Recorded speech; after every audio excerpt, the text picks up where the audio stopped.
The Titanic steamship sailed from Southampton at noon on April 10, 1912. No one knew how the first and last voyage of the steamship would end. Everyone considered the Titanic to be the most unsinkable, which is where the name Titan comes from.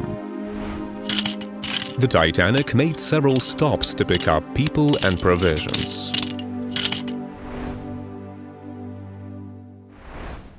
The Titanic was commanded by Edward Smith, the best captain of the White Star Line Company. His experience was more than 40 years. The night from April 14th to 15th was cold and windless. Closer to 11 at night, the observation deck, bars and restaurants began to empty.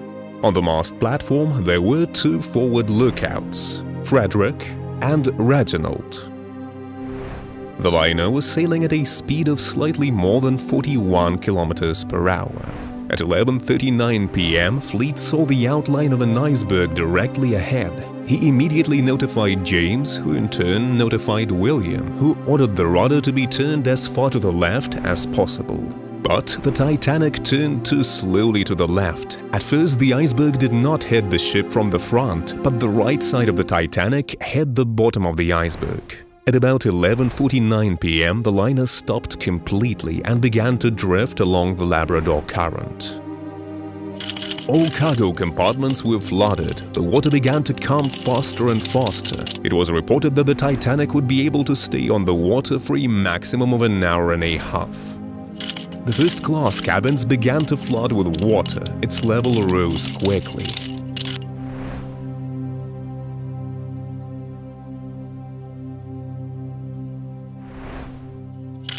At 12:05 a.m., Captain Smith ordered the lifeboats to be unfastened and all passengers to be collected. There were only 16 lifeboats on the Titanic. The crew needed to urgently seat as many people as possible. At 12:14 a.m., the radio operators began sending the SQD signal. Now it's the SOS signal. Almost all the lifeboats were full and some were even overcrowded. At 1:59 a.m., the Titanic's bow almost completely sank under the water. The entire ship was tilted very strongly to the left. At 2:16 a.m., the first smokestack collapsed, killing dozens of people. At 2:18, the liner's hull broke into two parts. The bow almost immediately went under the water, and the rear part took a vertical position. At 2:20 a.m., the Titanic completely sank to the bottom, taking with it many lives. Less than one-third of the people survived that night.